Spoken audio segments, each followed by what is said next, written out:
Alrighty then, this is Jupiter from Manlius, New York, aka the Fifth Planet Keyforge, and I am here to wrap up this Keyforge bonanza that we have going on. And I'm waiting on Z. He's gonna get some lunch. Just got done streaming a game with JB over on JB's channel, Justice Blinded Eric Taylor. If you don't know him, get over there, check out the game that he had. It was an epic showdown between Echo Ito of Team SAS and Jay Power from Knowledge is Power, and with Jay Power being the last KIP representative and the high expectations that they have, had some weight on his shoulder and was able to outlast Echo Ito in that matchup. But the games were fantastic, well worth watching that series. So go check it out. A couple of other things we'll talk about is how the brackets are panning out right now. Harlan is here. He wants to say hi. Do you want to say hi? Hi. Give me that. What? Okay, here, put that in the trash. Anyway, so Harlan bombing my stream as always. But here you see the results that we've had so far this week. And today, like we've had 3 games today already. And basically we're going to close off these last 2. Starting with DaveCordeiro and AlexShepelev. And then we'll conclude it with Dr. Sheep and Vince T. Me and Z will wrap up the weekly report all into this when he gets on and stuff. And we'll just do it all and get out of here and not make it an even longer day after a wonderful event that we had yesterday. So thank you to all the people who were there for that. So Shaka, you see, is continuing his dominance against George of the Manchester Mavericks, but George did draw blood on Shaka this time around. So Shaka has had his first taste of a loss there to EQ, his Martian Generosity deck. So we have proven that he is human, sort of, but I'm sure he will continue to do wonderful things as he moves forward. You see Jay Philippeg of the United Archons Prime keeping us in the tournament, keeping us real as he takes down Menthol. And then Pac follows up with a revenge game of sorts for the Rodion loss to Lorenzo. So we're 1-1 UAP versus Atlanteans, and we have a chance at some point to maybe see that happen again in the finals if they both get there. Still a long road for that to happen, but we'll see what happens there. You see also that Dammit was able to outlast the Cinderella story of Unarmed Goat. So it comes to an end, this out of nowhere player, and not due to anything he did wrong. He played a technically sound game. Like if you go back and watch that, it was on Muffins or the Screech Bomb channel. I think it was Screech Bomb's channel that one was on. It was the second game of the day, and he played great, but he just got outclassed in deck quality, I think, from Dammit 96, and Dammit just did his thing. Like he continues to just win. Like I said before, this guy does not know how to lose at Keyforge. He does not like it. If he does lose, it really motivates him to come back and destroy people. So, with that said, high expectations to see Dammit and Shaka, the 2 workhorses of the league, finding their way to the end to face off, but there's still a lot of Keyforge to be played, including today, whereas, like I said, we're about to bring you DaveCordeiro versus AlexShepelev and Vince T versus Dr. Sheep. So we have a SAS on Rebound game, and we have a SAS on Manchester Mavericks game. So depending how this goes, like SAS could be in trouble if they lose both these games, because then they wouldn't have anybody to represent them, which would be weird. That would be weird to have no sass in the thing. So Harlan is here. Say hi, Harlan. Say hi. Here's my phone. Can you say hi? Say hi to people. Hi to people. Hi to people. Okay, you want to help me read some decks? Phone. So listen. Daddy wants the phone. No, Harlan wants the phone. Harlan wants the phone. Okay. So first, let's look at this deck first. It's right here, buddy. You gotta do it right here. That's where the camera is. You gotta wait. You gotta wait. So, what does that say? Can you read that? You know Russian. Read that. What does that say? Hey, don't touch the camera. That's not okay. Yeah, camera. All right, I'm getting bombed. He's killing me. All right, here's your phone. Hopefully it's charged enough that you won't go too crazy. Yes. Can you say happy keyforging? Say happy keyforging. Say happy keyforging. Say happy keyforging. Happy keyforging. All right, go ahead. Camera, go away. The camera doesn't want you. Yes, dealing with the Harlans of the world. So what we're going to do now is we're going to go ahead and take a look at the decks that we're going to see today from both sides. We'll start with Alex's deck, and we'll bring it up here like this. Probably not ideal for anybody on a phone. Probably harder to see, but I'm going to do it like this because it's a bit bigger and than the side by sides, and I know some people can't see. So here we go. This deck right here is a 89 SAS Mass Mutations deck. Lots of artifact annoyance in it. You do see that it has Mind Over Matter as well. That's a key card to kind of resetting some of the creatures off the board with the kind of suite that he has over in Dis with the double Infernus and stuff. That's kind of neat. Has some play value here. It does have the safe place combo with the Bo Nithing, but the safe place is a trick because it's really you think it's a safe house, but it's not. So when you're looking at this list in a real Send of Light, you might be fooled by that if you're playing in real Keyforge where you can't just like scroll over it and see it. So that's kind of a tricky taste there. Thanks for the follow there. Whatever just beeped because I heard a beep. Um, so basically you have two Borrows, two Dark Waves, like you got a lot of damage and stuff like that. Overall, this deck just flies. It has a lot of speed to it. It has a lot of ways to get through the deck. It has the Eaton's Jar. Eaton's Jar is the workhorse of this tournament. It's the one that has basically dominated everybody. I just need to say I can't wait to try it out. Yeah, the new set is actually really good. But it has the top decks are going to be top decks, but everything else will be still fun. Like there's a lot of really cool things in it. So, um, but Eaton's Jar has been a monster. Nobody's really even wanted to deal with Eaton's Jar, so we'll see what happens here and what gets banned and what doesn't get banned. So that is deck number one. Deck number two is Brooklyn Fuse Teton. This is a 90 SAS deck with tons of amber control, good board control. We see like this is like Worlds Collide. Yeah, Worlds Collide at its finest. You have double Exhume, you have double Infernus, you have Key to Disc, Poltergeist, Hysteria, Gleeful Mayhems. This deck just has all the tools to be really good. The only thing it's really missing is like a scaled amber control, but it has like small bits of amber control throughout the deck. So it can probably still carry its weight. You see that Encounter Suit. That card is probably one of the most annoying upgrades in the game when it straps onto something you want it to be on. And you see it has bounce ability. It has a red alert for catch up. Like deck looks pretty solid. Like has a lot of play to it. A lot of like mid-game kind of control plays to it. So it's a deck that would be interesting to watch. And then last but not least for Alex is Donovan of Jezra Tread Haunt. This deck is a quad routine job, just Coda, good stuff, library access, gonna burn you into the ground kind of deck. I don't expect to see this deck today. If you're asking me what would get banned, I would say this, just purely on the Coda burst potential, the Screaming Cave, like there's just so much routine jobbing and value that could happen, but you never know with Dave. Dave is kind of crazy. He might pick something. Like all the decks are pretty dang good, so maybe he doesn't want to deal with this Infernus madness over here with the Eaton's Jar. That's probably could be a choice depending on which deck he thinks he's going to have to play.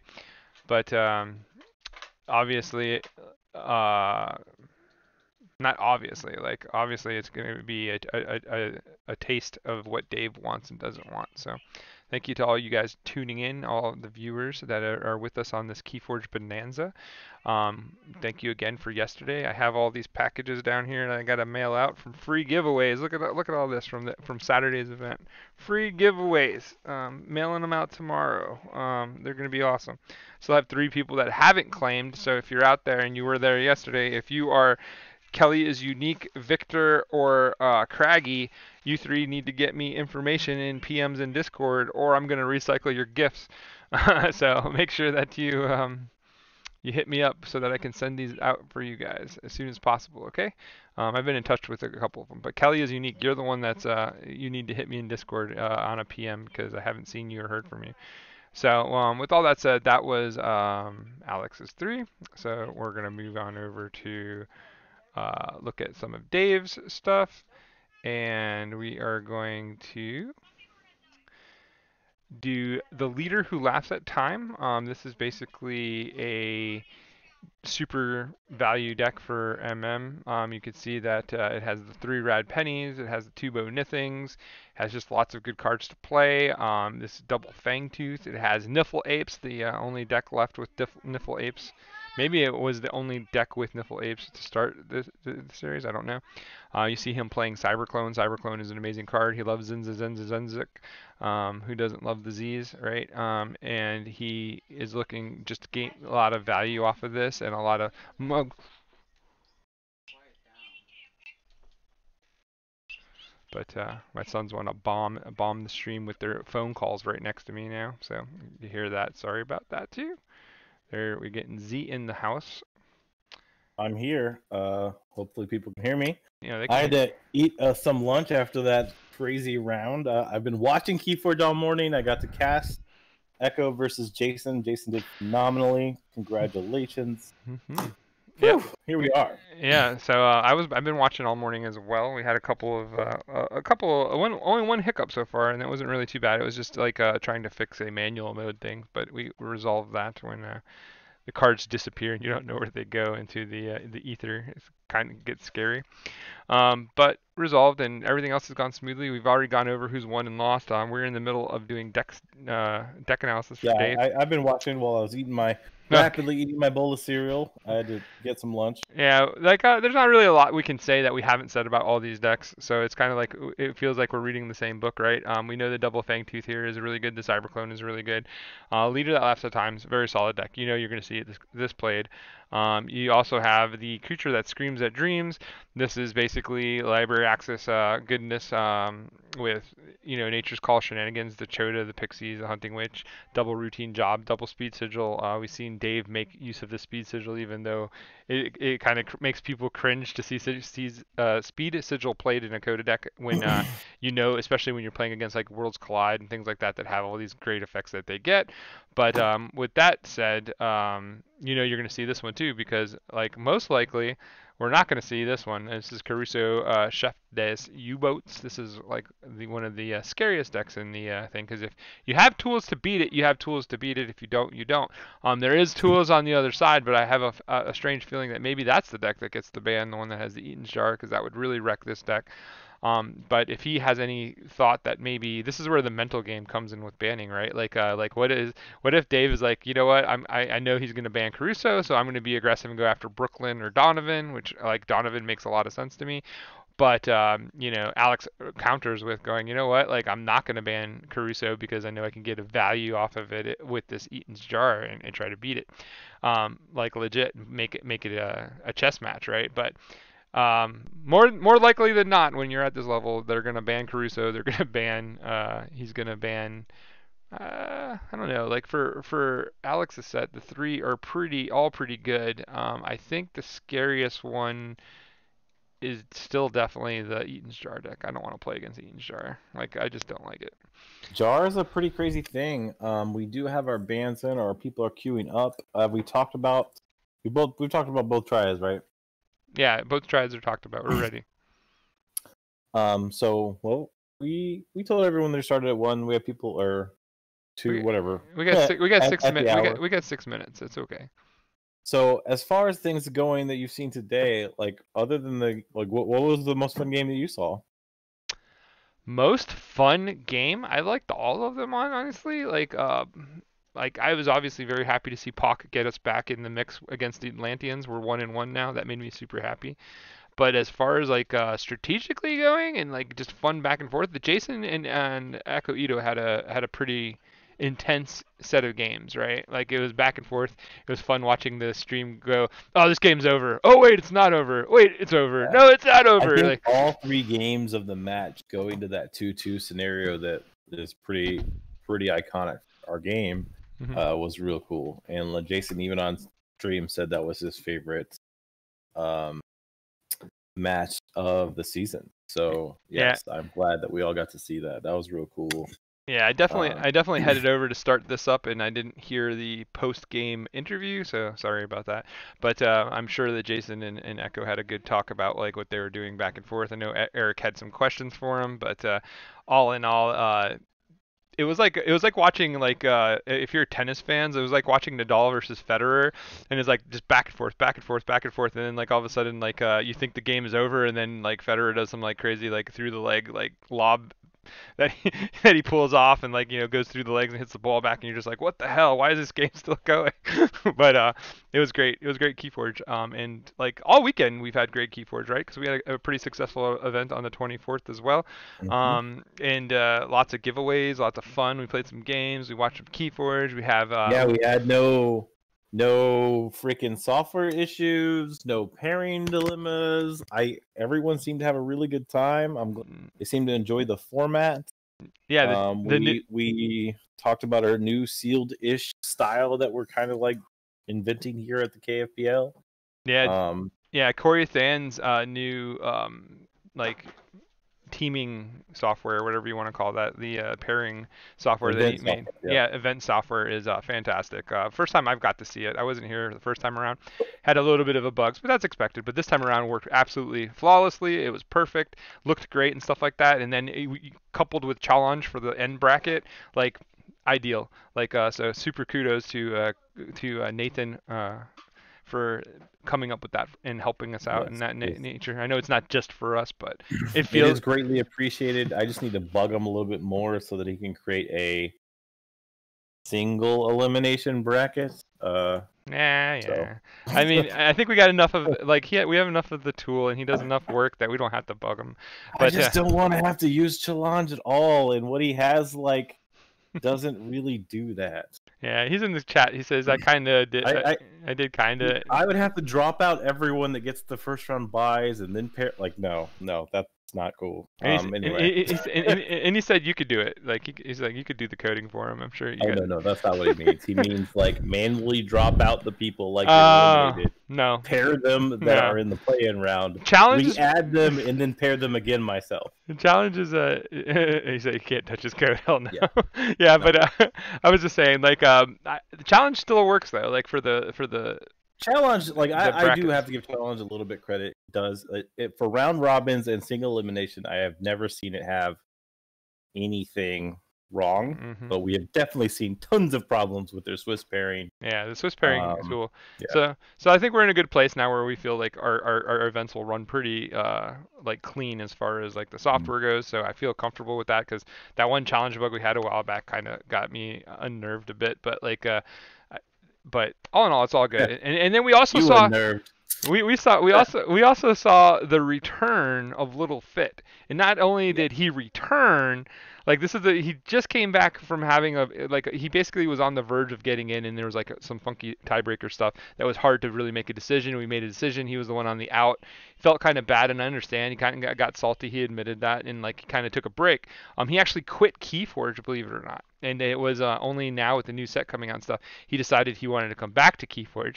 And here he is, comes back to his first event, wrecks it, and he wins the $75 gift certificate from Luxurious Playstyle. So RNG gods were with Little Fit as he was able to do all the right things yesterday and almost as perfect of a perfect Keyforge day that you could have as a Keyforge player, I think. All right. Well, I think we are ready. They are queued up. If you want to take us and join the game, Jupiter, we can give them the go. All right. And we're going to see Reap Out versus SAS action. Earlier today, we saw Kip take out SAS. Now it's SAS versus Reap Out. Funny fact is, a lot of these top events have a lot of team versus team action going on. So we're going to see if SAS can get a W on the board. We have 3 games today.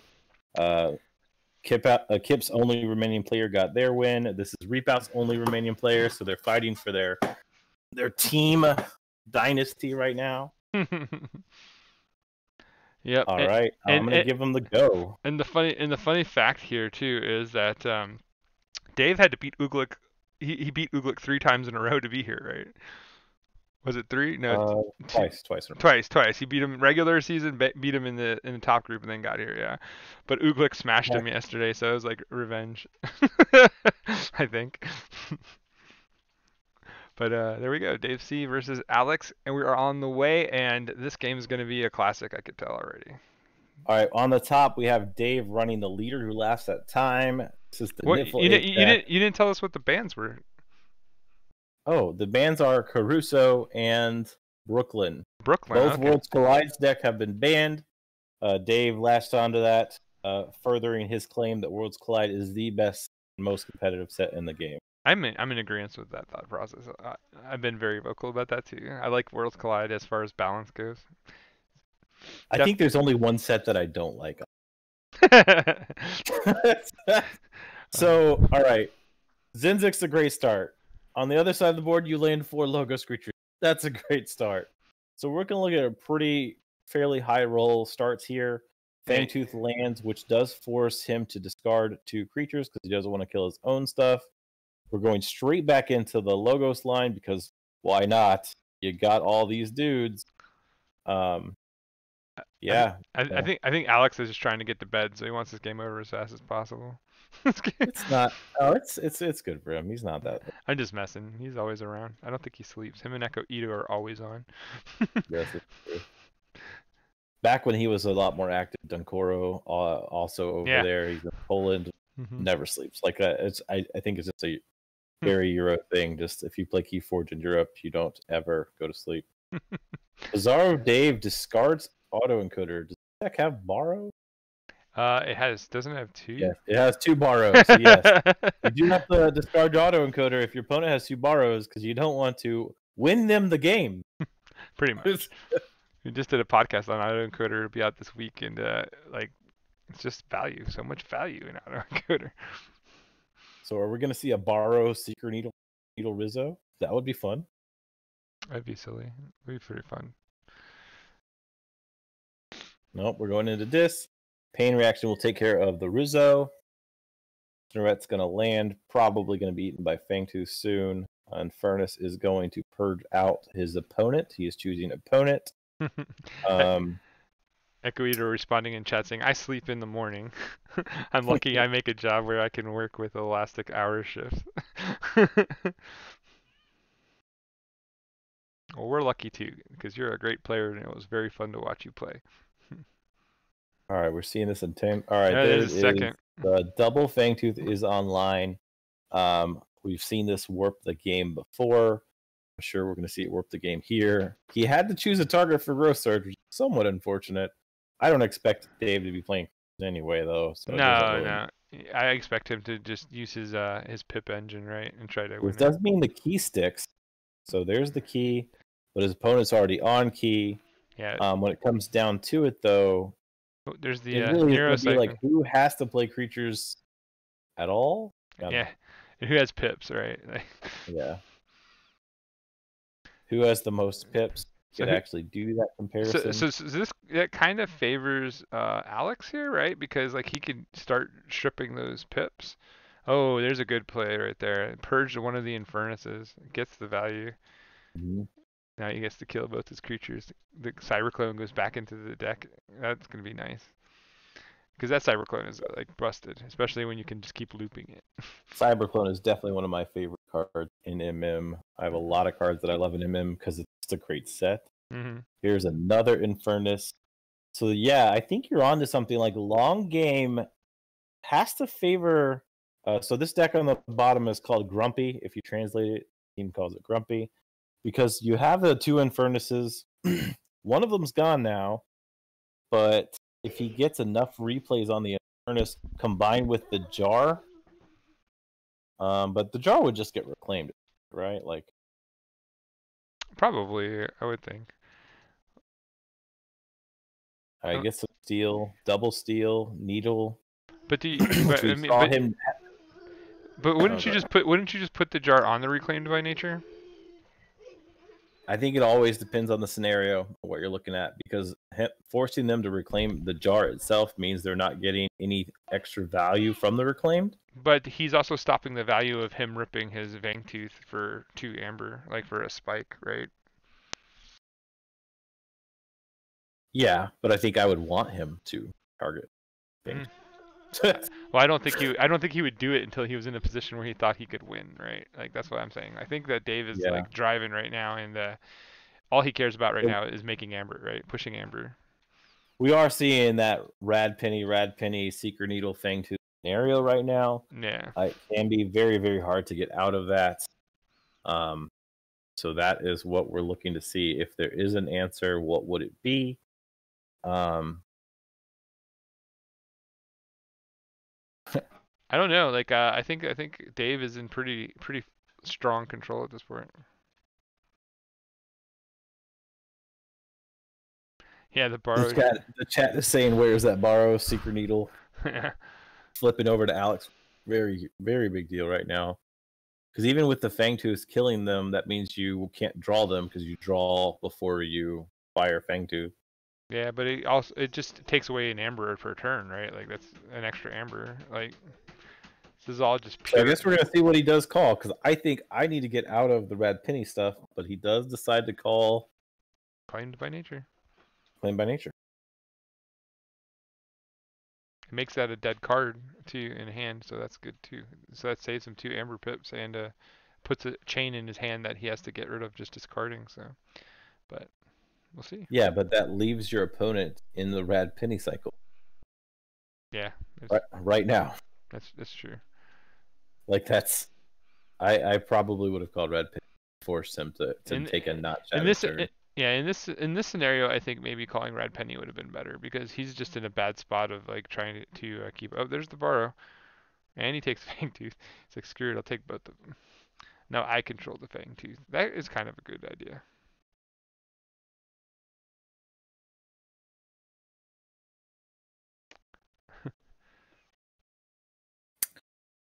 He purged or claimed by nature. Boom goes the boom. Sometimes I told you, man. Like I think Dave has had a rough day today, and I think that was the RNG Jesus gods like pumping up his value for today for this moment.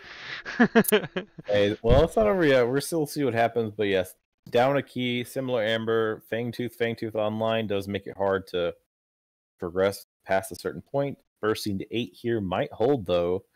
Dave did shuffle his deck so that while the pennies still can come, it does reduce. Well, fine. I guess if you draw both of them or all 3 of them.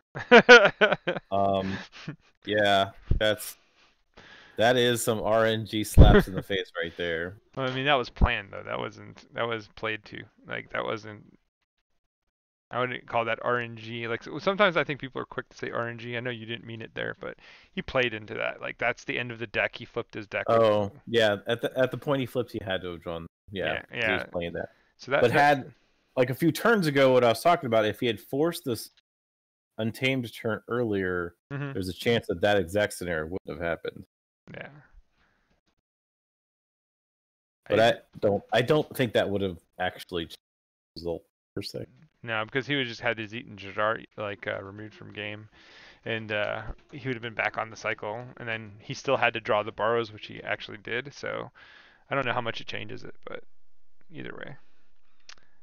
This is not an RNG thing though. This is a Dave played and knew exactly where he was going with his engine. Nothing to purge. Alex is calling good game. Nothing to purge. Both discards were empty. So it sounds like he did have an Infernus in hand, but had no value with it. Yep. So that is the first game. That was real quick. That was 10 minutes. Okay. That was going to give us a nice break before the last game, kind of. Thank yous, but I mean, Dave just doing work with that deck. That deck is pretty fun. Like every time we've seen him play that deck, he's basically went on a crazy tear with it. It's kind of scary, right? I think. Yeah. So Dave's always been real fan of the incremental steal, like the Urchin style thing. And when you give Dave 3 Urchin styles that come back with Secret Needle and Fangtooth, he's probably in like his Shadows version of like ideal decks. Yeah, and like you said, they got a game up. Yeah, I'm trying to get into it now. But yeah, Dave has always been that guy. Like, and he's very consistent with it too. So it's not something he's new to. Yeah, we're ready. Let's go ahead, and we'll flip the mode over. We can see Dave is up 1-0, Alex, in Team Sass. You guys are you guys are getting the call out. You're on the ropes. Is this the rope-a-dope or is this let's go? So we have the creature. So now we have MM versus Coda. So yeah, we've seen him play Speed Sigil every time. There's 2 of them. There's 2 pips. I imagine we see it here. The question always is who gets more value.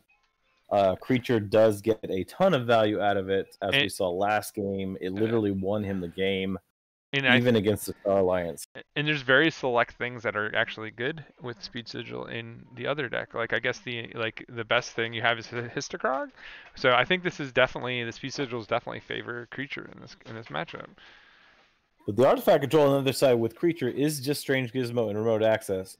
I doubt you're going to jar Gizmo. Yeah. So I think you're going to jar something that's adding significant value on the other side. I think you got to jar like Chota, right? There's the double sigil. You just jar Chota? Like say get out of here? Like don't want to see it?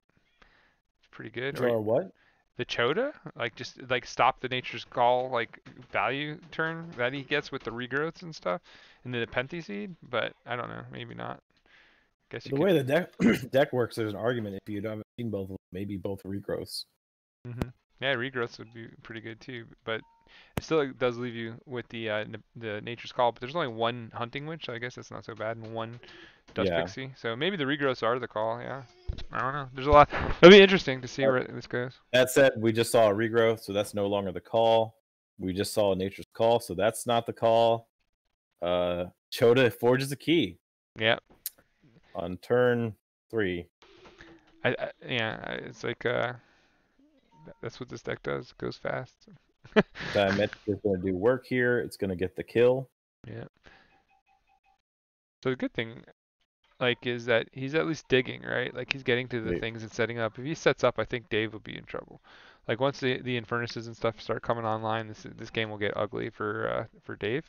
But I think Dave's gonna do his damnedest to win first. Yeah, get there. Win. Just get there. Just win first. You don't have to draw better, like you guys say over in Archon's Corner. You just have to win. Draw better. Draw better. He's drawing pretty good right now. That's some gas right there. This is another 4-card turn, maybe 5. It is a 5-card turn followed by a 6 Shadows cards. Nothing really set that up. It just happened. This is exactly what we mean by draw better. End of turn 4. We're going into the second half of turn 4, and Dave's already threatening his second key. Like, pretty good. Pretty good kudos. Like, that's pretty fast. But I still think there's time for Alex to turn this game around. I think the longer it goes, the more it favors Alex, and I think Dave knows that. That's why he's going like to the wall with this. Maybe this next turn out of Shadows is steal 2, reap 1. If he calls Shadows, there is the jar call. So he's going to be combing through this discard pile, making a call. Library access. Library access. It's not a bad choice. Prevent a big turn at some point in the future. But if he has routine and job in hand again, like, because he has 4 in this one, right? Oh no, this is one he has 2. It's him that has 4. Yeah, he played them both. Yeah, okay, we're good. Yeah, library access might be the right call. Another big bursty turn. You'll see a ton of amber fly out of his hand. He discards the seed because of borrow. Far as huge answers to amber control, it's SMM, so he's not looking at having that style of amber control. It's a lot of incremental measures. I wonder if I wouldn't have called Neurosiphon instead. Just take away pips and take away steal, like, and just make him not have answers. Yeah, even if LA draws into Neurosiphon at that point, yeah, it would be dead. Yeah, and LA takes itself out of the game, so like, I don't know about that one. Maybe not. Dave is already on 2 keys. Effervescent crushes more amber. Neurosiphon still fires. Gizmo is on board now, which won't matter.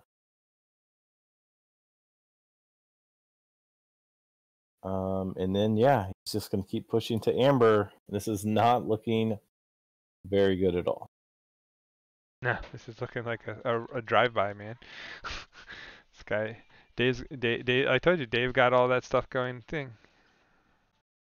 Yeah, I'm gonna ask Alex that. Shaka, I already wrote it down. Thanks.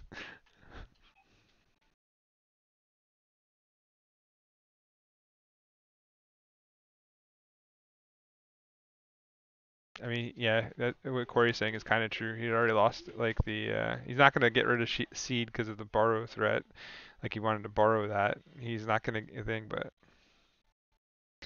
he already got nature called. Like all the cards got away from Eaton's Jar in this game. Yeah, the problem is the pain just keeps coming. There's just so much amber push being made. Yep. Gizmo clears the board, which means LA is back online. Which did it get discarded? No. Alex, good. But I don't. Furnace is going to eat. I think there is a pixie there to eat. Yep, too much to protect in a pixie. Hystricog doesn't really do anything, and then now we wild wormhole into an urchin. That's Told you. That's how that works. I told you he's putting in his RNG work. Well, way up. Good games. Alex calls it Yeah. Seeds. The fastest match I've seen of our top cuts thus far. Yeah. A grand total of what? 7 plus the 9, 16 minutes. Yeah, I'm gonna hang up with you and call the group and see what they have to say about their 16 minutes of fun. That was whew, that was gas.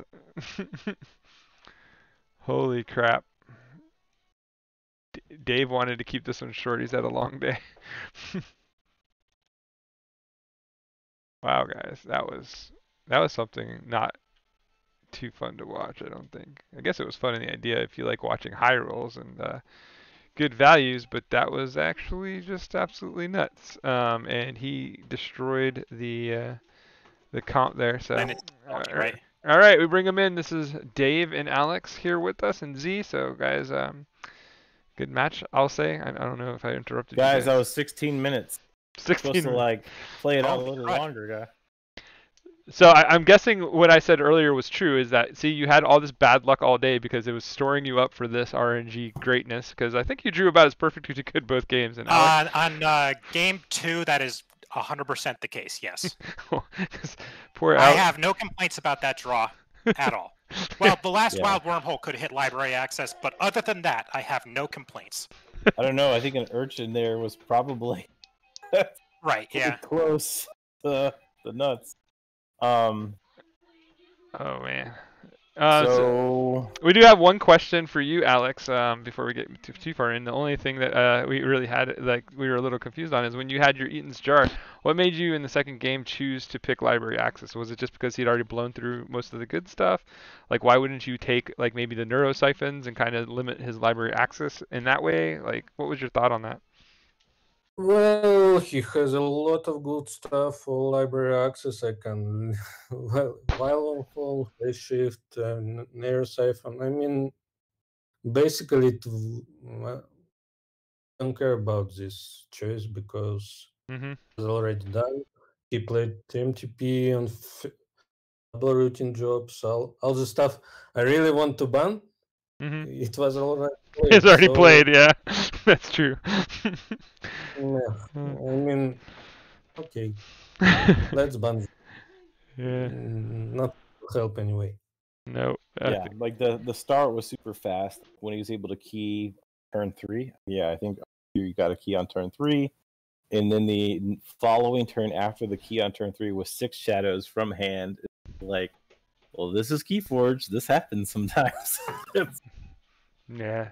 Well, I mean, that game was so fast. Like, there's like, that was just a good show of like how sometimes, like, no matter how good your decks are and how you come to a thing, sometimes like you just get high rolled, and that was definitely a pretty aggressive. Yeah, I mean, like Coda Rush, right? Like, yeah. It's just sometimes it does it, right? Yes, and we were talking how that deck suits your style too, because you've always been like an incremental amber steel guy with like urchins and things like that, and and didn't care so much about like the scaling amber control as much as just being consistent and pushing that tempo, and that is exactly what you did. You put on a clinic as far as that goes. Poor Alex, I feel a little bit bad, but it happens in gaming. But you did make it to the top 16, so you will be back next season, Alex, and you can avenge yourself against Dave then. Yes, but, you are both obviously qualified for season 3. RNG stuff, more RNG stuff. I don't believe in season 3 anyway. You'll do fine. I think the season 2 is most competitive one from the seasons that you already played or plan to play, because third season is just some silly fun. That's it. The first season was adaptive. I think that one is Adaptive, pretty skill testing, but this is definitely like the big boy. Like I agree with Alex on that, but we don't have to debate about that now. yeah, yeah. It's tried is tried. We have to do different things. We don't want to be just stuck in one idea. So, but Tried will be back. Don't worry at some point. But that said, like I got nothing else really for you. Dave, you do move on to fight against one of my guys, Pock. Who's one of the. Oh, okay, yeah, I've been talking to him. I bought a deck off him the other day. Yeah, he's pretty dangerous. Like he's one of those quiet guys that's been sneaking through, but he's been doing pretty well. So hopefully he'll be ready for you, which I know he will be. But that's gonna be interesting to see. But you are Repout's last hope, so no extra pressure, right? He's used to it. Devin's the only one that's won it. Well, no, Devin and George. Never mind. I don't know. I'm just kidding. I'm just saying words. I'm trash talking them. Doesn't matter. I was gonna say you guys have 3 Vault Tour winners on your team, so it's not. Yeah, none of them are me, by the way. So I feel you, Dave. I'll see Devin and Z in a couple weeks, and we can get some trash talking in person. Yeah, we need that, right? Like it's time. Yeah. Like this COVID stuff's got to go away. But all right, if that's not anything, we do have another match coming up, but we got some time to kill in between. So yes, thank you all for joining us. Tune in again at some weird Eastern time, 4 p.m. Eastern time. So we have a little bit, like an hour and a half until then. Yeah, so I guess we could go over the brackets if you want to, and then just take a break, or just cut it now and come back. Just cut it now and come back. Thank you two for both joining us. Good luck next season, Alex, and we'll see you next week, Dave versus Pac. Yeah. Thanks, guys. Thanks for having me. Cool. We'll see you in a little. Oh, sorry. Go ahead, Alex. No. I just want to say good luck to Dave. Oh, thank you. I hope to continue with that. Keeping it at that level. Yeah. I mean, you totally follow sheep advices. I am not. Yes, draw better. Draw better. Oh, God. I'll do that if I have to go against sheep again at some point. Well, we have Sheep versus Vince T in the last matchup of the week, so we'll see what happens. It's going to be a good one. So make sure you guys tune in just a little bit over an hour. We'll start doing deck evaluations there and stuff, and we'll be back. But that game was quick, giving us a breather. That was the 4th game of the day for the KFPL. So thank you to all the people who have showed up for that and stuff. And like I said, we'll catch you on the flip side. We'll be back shortly. See ya. Killing machine.